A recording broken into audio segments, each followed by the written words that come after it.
Today we're just going to cover a very quick hip release. So I know lots of you get tight in your hips. That can be from exercise like cycling and running, but it can also be from sitting, spending a lot of time at your desk, a lot of time in your car, working and just not finding and creating enough movement there. So your hip is a ball and socket joint. It needs to be able to move in all directions. It can do outside, inside, forwards, backwards. We need to make sure it's got really good range in all those positions. So we're going to do that now. So coming down onto your back, my first exercise is a stretch. We're going to hug one knee into your chest. Relax your chest, relax your shoulders, and squeeze that knee in. Reach out through the opposite leg. Now if you can here, and it takes maybe a little bit of jiggling, try and make sure that those hips are level, because when you hug this knee in, there's a good chance that that might hike up into this side of the waist. Think of that hip and just push it away, so that you squeeze that leg in, finding space in the hip rather than finding it in the side of the body. So squeezing that leg in, relaxing the shoulders. Just take a second here. When you're ready, you're going to bring that leg up to tabletop, and we're going to open the arms nice and wide.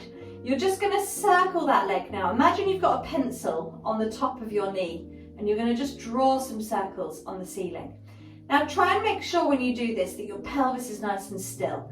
So your upper body, the weight across the back of your hips, the back of your ribs, all of that is completely still. So it's just a movement in the hip. Let's go the other way. So you might find that you want to make these a bit smaller, just to make sure you can really stabilize, because that stability is important. Because if your hip's tight and you're not stable, the movement may not be coming from the hip. You may find it comes from your lower back, which we want to try and avoid. We want to really isolate the hip. So strong tummy, stable pelvis, hands on your hip bones can be a useful resource just to give you a bit of feedback. Let's make this your last one and release that leg all the way down to the floor. Let's bring the other leg in, squeeze it into your chest. Hug it in. Remember that waist is long on both sides, chest is open, shoulders down, tummy on to a certain extent. Let's have some awareness of the core so that we can really get that tailbone down into the floor so you're nice and neutral through spine and pelvis. Hug the knee in. And this might feel, for some of you, you might get a stretch around the back of the hip. For some of you, you might feel a bit of compression in the hip. And my advice there is just to really try and relax into that thigh muscle. If you're tight in your hip flexors, they can feel a bit squished here. So you just need to take a moment and just try and release. Maybe take some big breaths, send some blood flow to that area, and just try and draw that leg a little bit closer.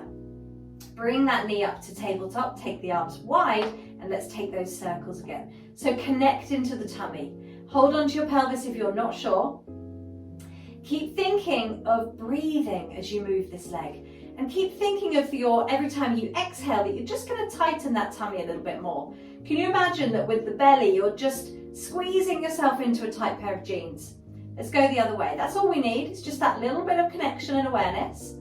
If this feels at all clunky, you can minimize your range, or you can slightly turn that leg out so that the knee is facing more to the side of the room, and that can just release the hip. Everyone's hip depth is slightly different, so what works for one person might not always work for another. Pausing here and relax that leg down. Twiddle over onto one side, and we're going to take a clamp here.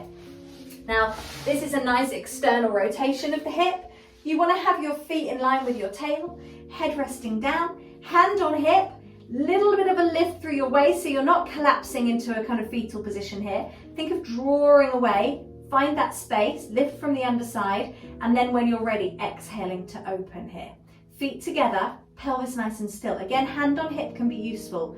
You want to keep the hips nice and still. Don't let that leg move and push you back. And if you're tight in your hip, your range might be something like this, and that's okay. And you might feel like you want to move to create a bigger range, but try not to, because again, that means it's no longer in the hip.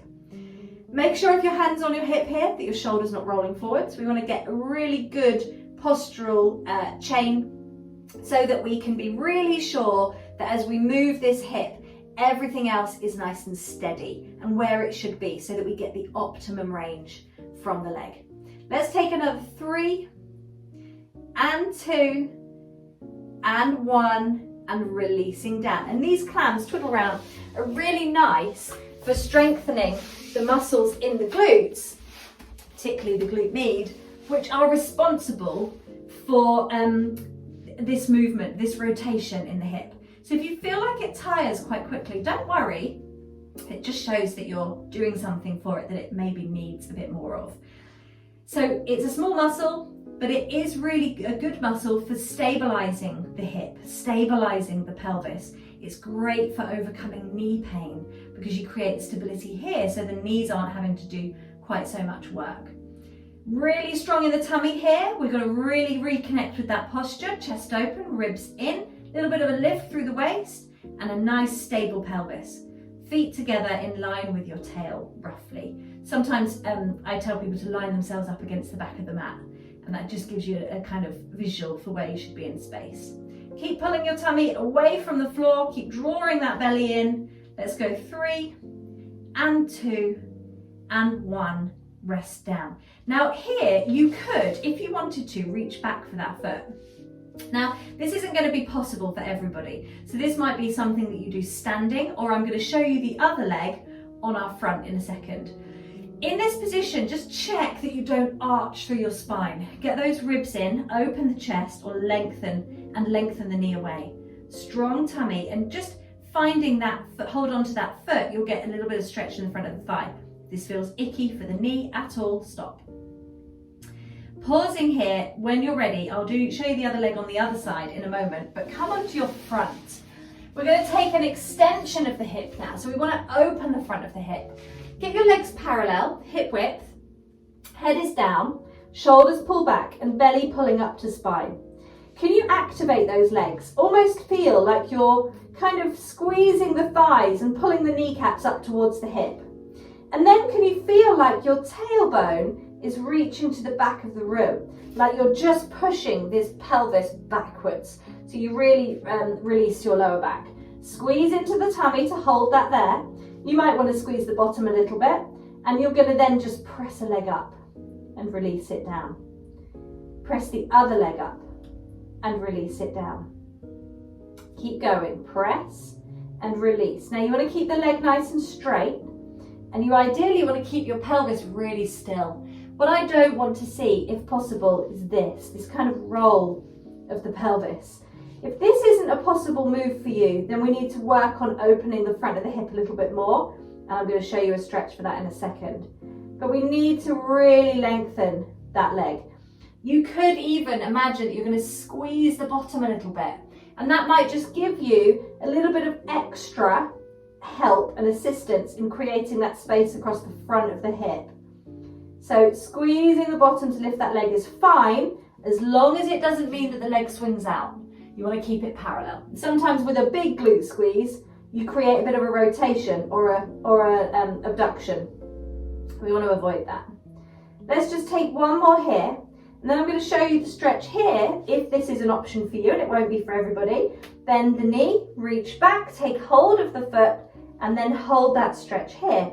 So this is, again, tucking the tail under. Don't let that bottom stick out. Draw the tail under, reach the knee to the end of the mat, open your chest and shoulders, and lengthen the front of the thigh. So finding a little bit of space and stretch through the front of the leg. And again, you could do this standing, if this was an option, even putting this foot against a chair so that you can get this kind of angle to stretch the front of the thigh. And releasing there. Twiddle over onto your back. Our final little sequence, I'm just going to show you a couple of stretches. So releasing here, bring your feet together, and you can just inhale to open. Let those knees drop out. Make sure the spine doesn't arch as a consequence. Let them drop out, let them hang out here. I'll show you this seated in a second. And if you wanted to, you could just hold this, or you could, sometimes people like to put, I don't know, like a cushion or a water bottle or someone's hands on the inside edge of the knees and just gently press out. But that's definitely not a necessity, and you can just relax into this position and let those knees open. A glute stretch is a great idea for the hip, taking one ankle across, opening the knee and drawing the leg in. Opening and finding space again in the glutes, which can be, if they're tight, very restrictive for the hip, mobility of the hip. So drawing this leg in. If this feels tight, it's an exercise for you. So keep working on this. Hamstrings, I'm going to show you the same leg. Holding onto the back of the thigh, anchor your tail, and you could extend the hamstring. Now this is the muscle that travels all the way along here and inserts on the base of the tailbone. So again, it's restrictive for the hip if it's not released. If it's tight, it can really restrict the mobility of the hip. It's also your hip extensor. So it's useful practice to think of strengthening it. And actually we worked the hamstrings when we were on the front just a second ago. So let's just quickly do the other side. Opposite leg comes across into your glute stretch and draw that knee in. Hang out here, just take a moment and just reach that or draw that leg in towards you. Try and get the tail on the floor if you can. And then when you're ready, placing that foot on the floor, taking the back of the thigh and extending up. Try and get that tail to the ground if you can, so that you've got a really nice position. Don't worry if the leg doesn't straighten. You want to just get it as straight as you can. So all of those muscles, there's so many muscles that surround the pelvis and surround the hip. It's useful to get some awareness, strength and freedom in all of them. And finally, bring yourself up to sitting. We're going to take those legs and just let them drop out. Now, for you, it may be different. You may need to boost yourself onto a cushion. Your knees might not go in this position, and that's fine. So boost yourself up and you'll find a bit more space in the hip. And then we're just going to take a spine stretch. So lifting nice and tall, taking your chin to your chest and lengthening forwards, going over those hips. Reaching the chest forwards and then traveling back up again. Remember, if your knees are a little bit higher, that's okay. You just want them to be relaxed. So wherever they are in space is your end range, and that's fine, but I want them relaxed.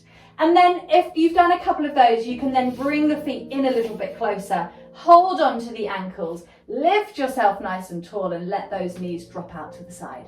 And again, they may be here, doesn't matter to me, but I'd like you to get nice and tall through the chest. A little block or a cushion underneath your pelvis might be helpful just to get that height so you've got a bit more space in the hips. Relax there, you're all done. Okay, well done. I hope that was useful. Releasing, stretching, finding space in the hip joint is really important. And if the hip joint is tight and isn't mobile, you can find that you get some issues in your knees, and you can find that you can get some issues in your lower back. So it's really worth spending a bit of time on finding a bit of space and just doing a few of the stretches that we've covered today. Hope it was useful. Any questions, let me know. I'll see you next time. Thanks so much for joining me. I really hope you loved this video. Be sure to subscribe and share this with another person in your life who you know would love it too. And if you'd like to know more about Mind Body Meno and how we can support you through menopause with tailored movement, expert advice and a community of women just like you, then click the link below in the comments. But for now, if you're ready to just enjoy another session with me, then just click here.